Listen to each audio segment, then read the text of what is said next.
All right, so I'm here in the bathroom. I have the power off at the breaker.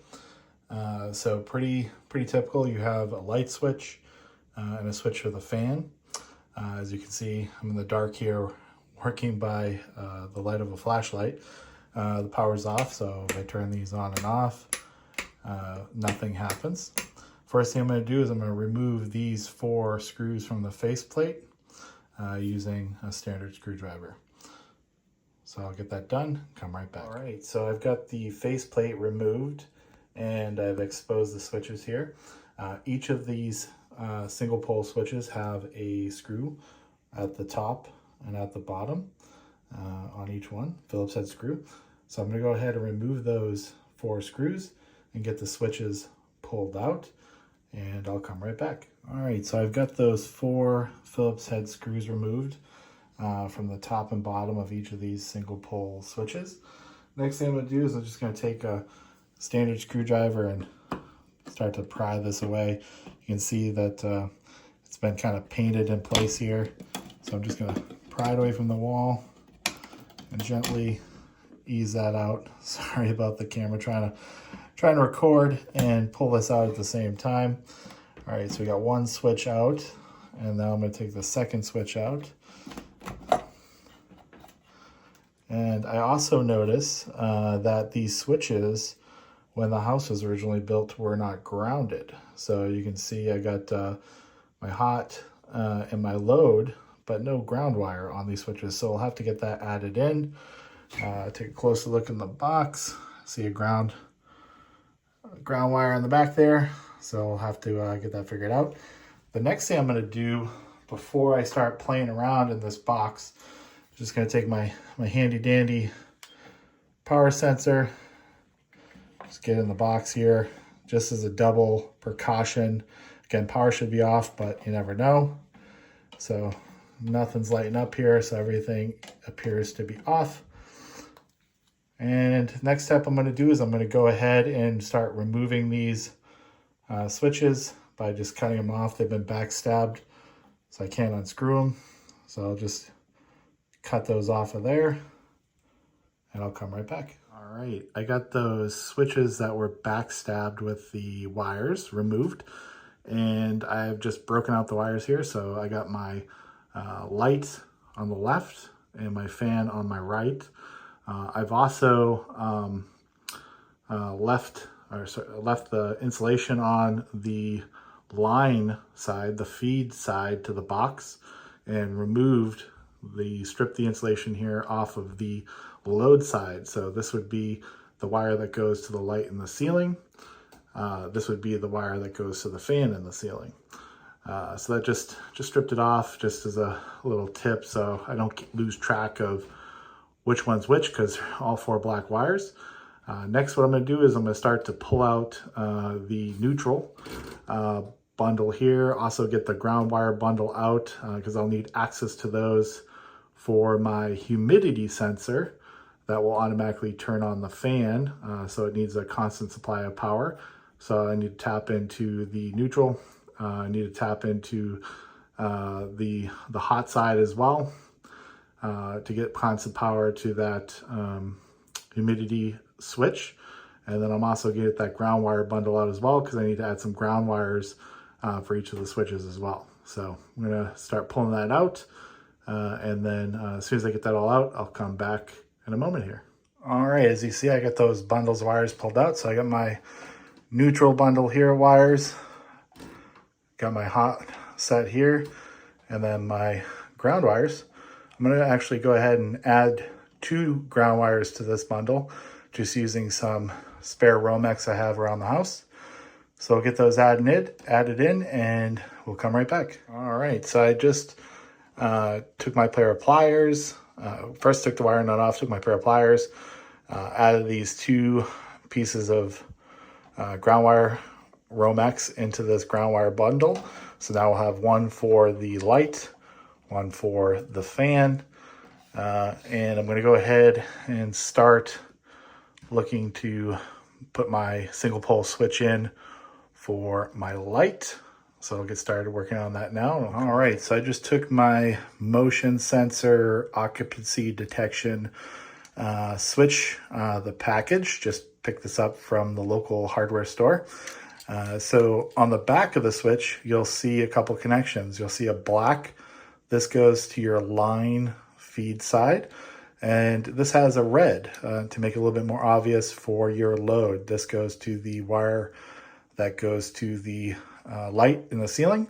And then on the side, the little green screw here is for the ground wire. So I'll go ahead and connect that new ground that I just added, and we'll get that all wired up.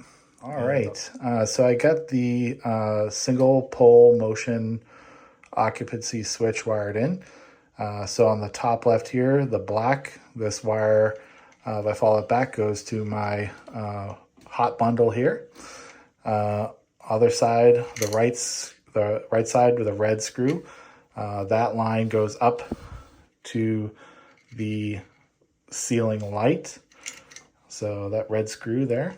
And then I took my new ground wire, just put a little hook on the end of it and attached it to my green ground screw on the switch. Now what I'm going to do, it's just something I do, it's just going to take some electrical tape and I'm just going to go around the switch here just to cover up these connections, just in case, in the future if someone takes it out, they'll actually, grab both sides of the box, both sides of the switch, and electrocute themselves. So get that taped up just as an extra precaution. And so I just wrapped that switch with electrical tape, UL approved electrical tape. So you can see here, now those connections are behind the tape. The only thing that's out is that ground wire, which doesn't matter, of course. So just a little extra layer of protection there. Next what I'm going to do is I'm going to start wiring up the humidity switch. So I'll get that out of the package and show that in 1 second. Right, here's that humidity switch. Just wanted to show it before I opened it up. So you can pick this up on Amazon or your local hardware store. So humidity sensor with fan control. So you have the option of manually turning it on, or if the humidity in the room when your child or guest is taking a shower will automatically turn that fan on if they forget to turn it on. So just a nice feature to have. Of course, with kids, they never turn the lights off or turn the fans on. So this helps eliminate that challenge. So, all right, so I got that humidity switch opened up. And on the back side of this, it's a little bit different, a little bit more complicated than your standard single pole switch. On the back, you have 4 wires. This actually comes with wires attached to it. You're going to have your green with the yellow stripe, that's your ground wire. Then you're going to have your black line feed wire. Then you're going to have your white neutral wire. This actually is a white wire with some green insulation on it. So this will attach that white neutral bundle. And then you have your load wire. So this load wire goes to your fan. This fan could be in your bathroom. You could use this for a basement. Say you have a basement fan, ventilation fan, or anywhere for that matter where you need a fan or a switch that is triggered based on humidity. So I'm going to go ahead and attach these 4 wires, and we'll come right back. So just going to get those all hooked up and come right back. We're back. So I got this new humidity switch all wired up. So just kind of review what I did here. So this switch actually came with its own ground wire. So that ground wire that I had added before, I went ahead and removed that. And then I just took my ground wire that came with the switch and added it right to that ground bundle. So you can see that new ground wire for the occupancy switch is that one. And then here's my wire for my new humidity switch. I have my load wire attached in here with a wire nut to the back of the switch here. And then I have my neutral, which has this extra piece of green insulation on that white wire. going to my neutral bundle.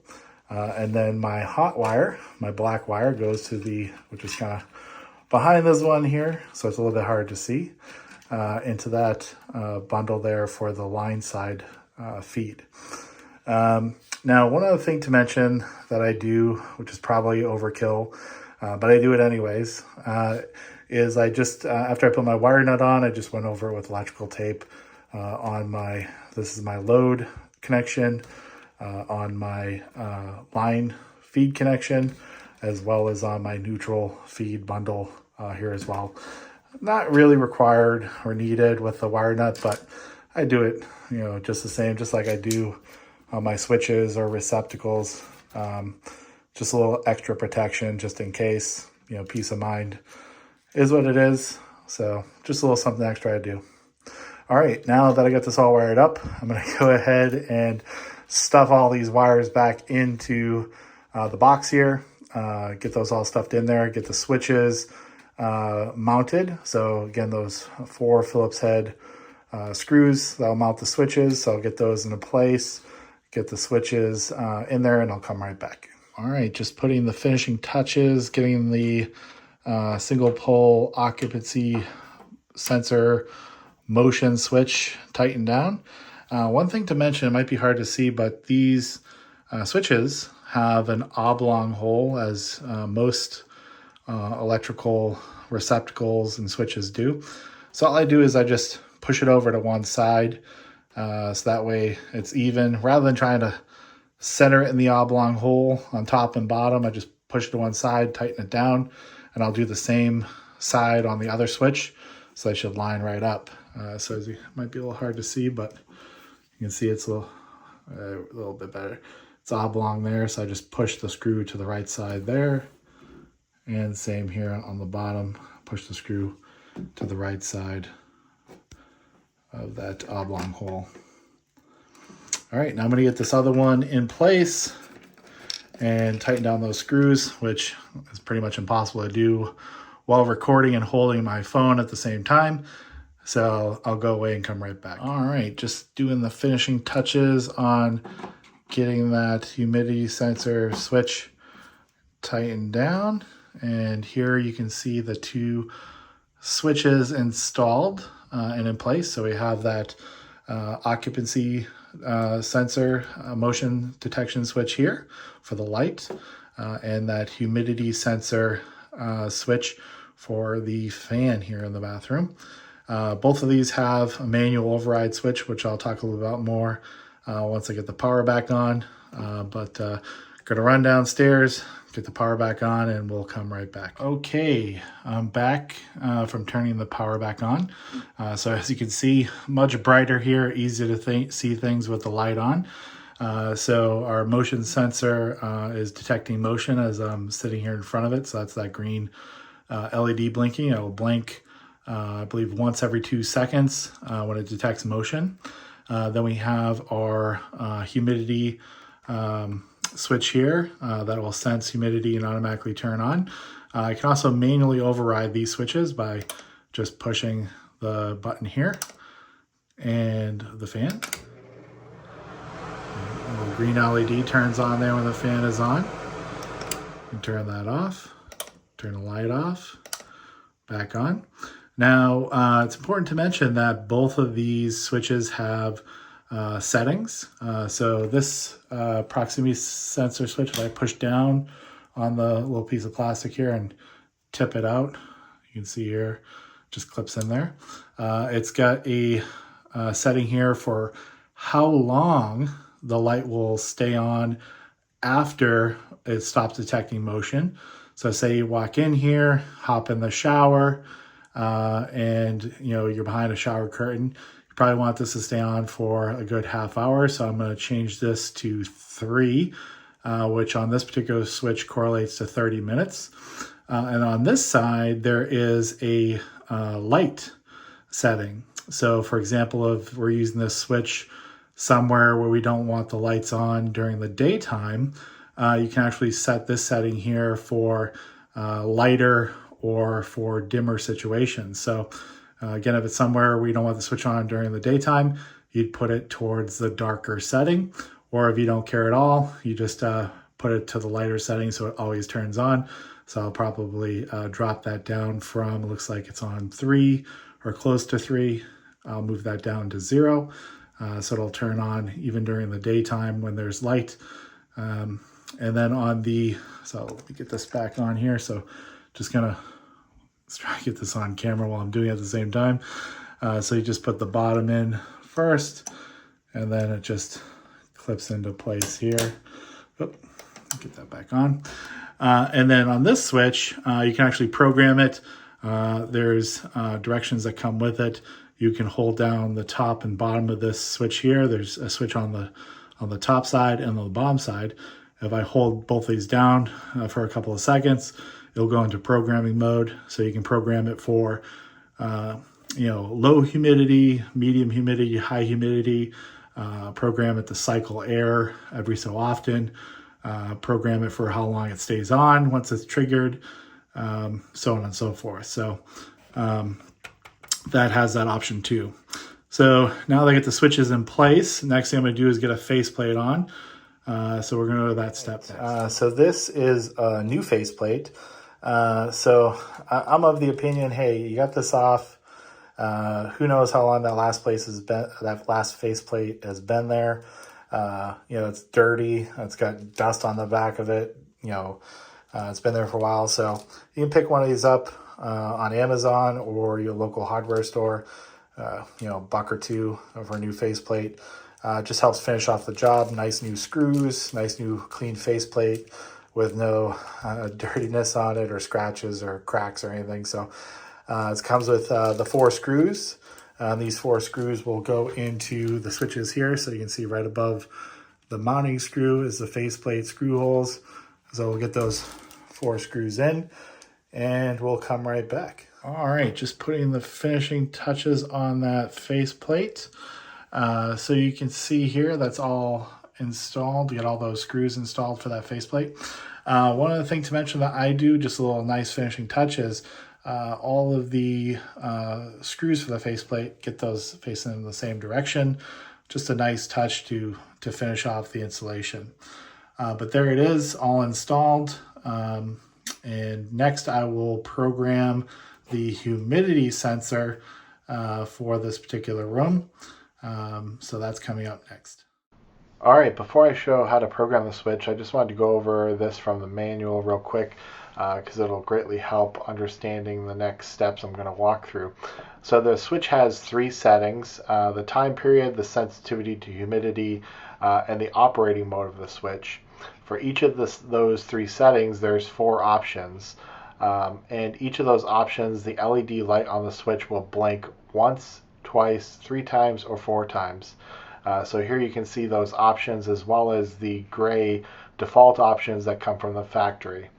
So next I will go into programming the switch and I'll walk you through those steps now. So from the factory, it will turn on at a 50% relative humidity and it will run for 20 minutes in a bathroom fan on-off configuration. Here in the Pacific Northwest, the relative humidity can be above 50%, especially in the wintertime. So we're gonna increase that to 65% medium sensitivity for relative humidity. We're also going to increase the timer from the default of 20 minutes to 30 minutes. So to do that, I'm gonna enter programming mode by holding down these 2 buttons here. And you will notice that the LED will turn green once programming mode starts. Okay, we're now in programming mode, and I can advance from one programming option to the next by pressing the top button, or I can change the specific settings of what's being programmed by pushing the bottom button. So on the top button, you can see, the LED you can see here, it's green now. So that tells me it is in the timing setting. If I push the top button, it will turn to an amber. So both a red and a green LED blinking. Or if I push it again, it will go into solid red.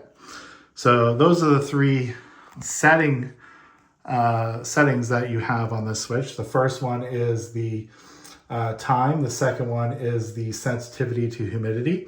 And the third one is the device operating mode, the red mode. So we're in red mode now, so I'm going to go back to the green. And to change from the default setting of 20 minutes, actually right now it's in 45 minutes. I must have, when I was practicing for this, I must have changed it. So you can see that the LED is blinking 1, 2, 3, 4, 4 times, which tells us 4 blinks is 45 minutes. So if I hit the bottom button, it should go to 1 blink for 10 minutes, 2 blinks for 20 minutes, or option 3, 3 blinks for 30 minutes. Now I'm going to hit the top to advance to the humidity setting. And I'm going to count the LED blinks. 1, 2, 1, 2. So that tells us we're in the default to 50%. I'm going to hit the bottom. I'm going to advance that to 3. 1, 2, 3. We'll see 3 LED blinks, just like that. That tells us we're at 65% relative humidity. And I'm going to click on the next here. And 1 blink tells us that we're in bathroom fan on-off mode. So we're all done with our programming that we want to do. So now we're going to save it by holding the top and bottom again for 5 seconds. We'll see it blink green. And it is programmed and saved. So now the humidity sensor is all programmed and ready to go with our custom settings. So that's it. Everything's all configured, programmed, installed, tested. Everything is working great. And that concludes this video. I hope you guys enjoyed it.